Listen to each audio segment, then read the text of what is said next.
तो आप देखिए बिल्कुल कंफर्ट है।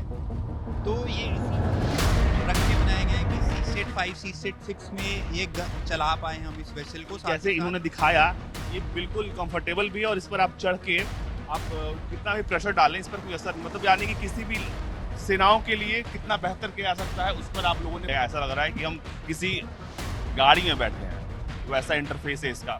इस वक्त हमारी मौजूदगी एक खास बोट पर है। खास क्यों है? क्योंकि स्वदेशी है, भारत में बनी है और अब से पहले इस तरह की बोट्स भारत दूसरे देशों से खरीदता था। लेकिन ये जो बोट है वो खास कैसे है, यही समझाएंगे, क्योंकि जिस कंपनी ने इसे बनाया है, आपकी कंपनी ने इसे बनाया है, क्योंकि हम खास शब्द का प्रयोग कर रहे हैं। खास कैसे है आखिर ये बोट? सो ये जिस बोट पे आप बैठे हैं ये खास बोट इसलिए है क्योंकि ये डुअल पर्पस है। डुअल पर्पस का क्या है कि अभी जो हमारे सारे सर्वेलेंस ऑपरेशन हो रहे हैं, जो आर्म फोर्सेस कर रही हैं, बीएसएफ कर रही है, कोस्ट गार्ड कर रही हैं, वो शिप्स पे जाती हैं, अपनी बोट्स पे जाती हैं, उसके अंदर इंसान बैठ के जाता है। तो ह्यूमन लाइफ का ऑलवेज उसमें रिस्क रहता है कि वहाँ पे अपनी जान वो गंवा सकते हैं, क्योंकि वो बहुत ही डिफ़िकल्ट टेरेन में काम करते हैं। आपकी डिफरेंट सी स्टेट्स होती हैं उसके अंदर काम करते हैं, तो अपनी जान का जोखिम उठा के वो जाते हैं। तो ये खास इसलिए कि ये ड्यूअल पर्पस है। इसका आप एक बटन इसका ऊपर करेंगे तो ये अनमैन मोड में डिस्टेंस से आप इसको कंट्रोल कर पाएंगे। आप एक कमांड कंट्रोल सेंटर में बैठ के इसको कंट्रोल कर पाएंगे। सारी इसकी जो लाइव वीडियो फीड है, जो इसके ऊपर कैमराज लगे हैं, जो कम्युनिकेशन सिस्टम लगा है, तो इसका आप डायरेक्ट फीड ले पाएंगे और एक्शनेबल इंसाइट ले पाएंगे। साथ ही साथ इसके ऊपर आप देखेंगे ये प्लेटफॉर्म है, इसके अंदर अब हम वेपन भी माउंट कर सकते हैं। वेपन आपके गन्स हो गए, एम्यूनेशन हो गए, इसके ऊपर माउंट कर सकते हैं, जो कि जिम्बलाइज कंट्रोल प्लेटफॉर्म के ऊपर रहेंगे और इंटरलॉक्स रहेंगे उसके अंदर काफ़ी सारे, कि ह्यूमन जब फाइनल करेगा ह्यूमन सुपरवाइज के साथ सुपरविजन के अंदर इसके अंदर हम वेपन कंट्रोल सिस्टम्स भी लगा सकते हैं। तो ये इसकी खास बात है क्योंकि ये मल्टीपर्पस है और जो एग्जिस्टिंग क्राफ्ट्स हैं हमारी टेक्नोलॉजी उसको ही अनमैन बना सकती है, जो कि डुअल पर्पस यूज़ की जा सकती है। यहाँ पर स्टीयरिंग है, फॉरवर्ड, रिवर्स, न्यूट्रल, सब कुछ दिया हुआ। बिल्कुल ऐसा लग रहा है कि हम किसी गाड़ी में बैठे हैं, वैसा इंटरफेस है इसका। लेकिन जैसे जैसे मैं पीछे हटता हूँ देखता हूँ कि इसके ऊपर बहुत सारे सेंसर्स लगे हैं। तो ये जो ऊपर का इलाका है वो क्या करता है? तो ये आप ऊपर का इलाका देख रहे हैं, क्योंकि ये डुअल पर्पस अनमैन्ड वेसल है तो उसे दूरी से कंट्रोल किया जाएगा। तो दूरी से कंट्रोल करने के लिए सबसे पहले इसके अंदर कम्युनिकेशन सिस्टम लगता है, जो कि आप ये देखेंगे एक एंटीना है, ये कम्युनिकेशन सिस्टम है। इस कम्युनिकेशन सिस्टम की मदद से हम एक दूसरी जगह से इसको कंट्रोल कर पाएंगे। दूसरा सिस्टम इसके अंदर नेविगेशन सिस्टम लगा हुआ है, जिसके अंदर बहुत सारे सेंसर है, क्योंकि ये पानी में अपने आप किसी इंसान के बिना चल रही है, तो इसको अपनी लोकेशन पता होनी चाहिए, तो उसके लिए नेविगेशन सिस्टम इसके अंदर लगा हुआ है। साथ ही साथ बहुत सारे इनर्शियल सेंसर्स लगे हुए हैं इसके अंदर, जो इसको गाइडेंस प्रदान करते हैं, पाथ प्लानिंग प्रदान करते हैं और कोलिजन अवॉइडेंस इसके अंदर कैपेबिलिटी प्रदान करते हैं। इस पे कितने लोग एक बार में बैठ पाएंगे? क्योंकि जो मुझे दिख रहा है कि मुश्किल से 4 लोग जो हैं इस तरफ आ सकते हैं, 4 इस तरफ आ सकते हैं।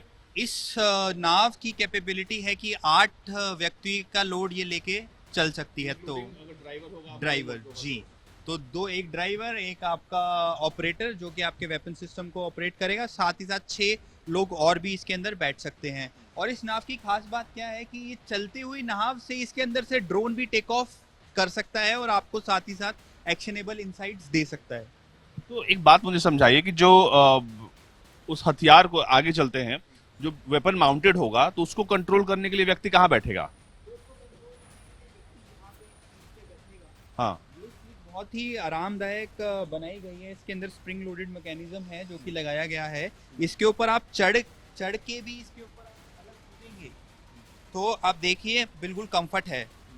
तो ये इसी मद्देनजर रख के बनाया गया है कि सी सेट 5 सी सेट 6 में ये चला पाए हम इस वेसल को, साथ ही साथ जो ऑपरेटर है उसको वेपन को चलाने में कोई कठिनाई ना हो। क्योंकि जब इस तरह के वेपन माउंट के लिए बनाया जाता है प्लेटफॉर्म, तो ये बहुत ध्यान में रखा जाता है कि किस हथियार के लिए बनाया जा रहा है। मशीन गन के लिए होता है, मिसाइल, छोटे मिसाइल्स के लिए होता है, या फिर हम देखते हैं कि AK-630 जैसी भी बंदूकें हैं जो कि युद्धपोत पर इस्तेमाल होती हैं, उनको भी लगाया जाता है। तो ये किस तरह के लिए ये बनाया गया? तो देखिए जो वेपन सिस्टम है वो कम्प्लीटली यूज़र के हिसाब से लगाया जाता है। इस जो सरफेस व्हीकल की कैपेबिलिटी है 600 किलो तक ये वजन उठा सकती है।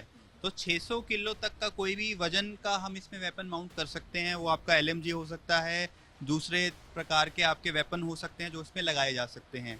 तो ये प्रॉपर आर्म फोर्सेस के ऊपर है कि वो कौन सा इस पे माउंट करना चाहेंगे इस प्लेटफॉर्म के ऊपर। एक और बड़ा सवाल उठता है बिल्ड क्वालिटी का। अगर हम स्वदेशी चीजों की बात करें तो अक्सर बिल्ड क्वालिटी को लेकर लगातार सवाल उठते रहे हैं, तो इसकी बिल्ड क्वालिटी आपने कितनी कैसी रखी है ताकि ये जो है विदेशी मॉडल्स के साथ compete कर सके। तो सर हमने सारे जो हमारी कंपनी की शुरुआत हुई वो डिफेंस के साथ काम करके ही हुई, डिफेंस फोर्सेस के साथ। तो जो हमारे सारे जो प्रोडक्ट्स हैं वो मिल गेट स्टैंडर्ड पे बनते हैं, जिसके अंदर आपके वाइब्रेशन शॉक टेस्ट होते हैं। जिस अगर ये हम कह रहे हैं सी स्टेट 6 का प्लेटफॉर्म के अंदर इसका सामान लगा है तो मिल स्टैंडर्ड के ऊपर ये बनाई गई है, तो सी स्टेट 6 में भी चलेगी, वाइब्रेशन आपकी हैंडल करेगी, शॉक हैंडल करेगा, EMI EMC हैंडल करेगा। तो इसकी क्वालिटी मिलिट्री ग्रेड क्वालिटी के साथ मद्देनजर रखते हुए इसको बनाया गया है। क्योंकि आपने इसको पूरी तरीके से ऑटोनोमस बनाया हुआ है तो मुझे नहीं लगता कि इन दोनों सीट्स का इस्तेमाल होगा, लेकिन हाँ ऑपरेशंस कभी जब मैनुअल हो रहा होगा तो इसमें इन दोनों सीट्स का इस्तेमाल होगा। और आपने जो इंजन लगा है इसमें, वो इंजन क्या भारत में बना है या फिर वो आप लोगों ने बाहर से इंपोर्ट किया है? तो ये जो इसका इंजन है वो बाहर से इंपोर्ट किया गया है, पर हमारे इंडियन वेंडर हैं जिनका यहाँ पे बेस है वाइजैग में, तो उनसे हमने ये प्रोक्योर किया है। बाकी ये पूरी बोट जो है आप लोगों ने बनाई है, इसका जो सिस्टम है ऑटोनोमस करने का वो आपने किया। जी, हमारा जो genesis boat in a box system है वो इसके अंदर लगा है, जो इसके अंदर डुअल यूज इसको कैपेबिलिटी प्रोवाइड करता है, जो कि मैन्ड ऑपरेशन में भी काम किया जा सकता है, अनमैन्ड ऑपरेशंस में भी काम किया जा सकता है। तो कुल मिलाकर देखा आपने किस तरह से है ये, क्योंकि ये वो हिस्सा है जहां पर वेपन माउंट होगा और यहाँ पर एक ऑपरेटर बैठ के, अगर मैनुअल होता है तो ऑपरेटर यहाँ से उस वेपन को खुद भी आप बैठ के देख सकते हैं कि देखिए, comfortable है। ये जैसे इन्होंने दिखाया ये बिल्कुल कंफर्टेबल भी है और इस पर आप चढ़ के आप कितना भी प्रेशर डालें इस पर कोई असर नहीं, मतलब यानी कि किसी भी कंडीशन में कंफर्टेबल रहेगी। ये भी सीट उसी तरीके की है। तो मतलब कुल मिलाकर सेनाओं के लिए कितना बेहतर किया जा सकता है उस पर आप लोगों ने पूरा फोकस किया है और इस खास बोट को DRDO के साथ मिलकर इन्होंने बनाया है।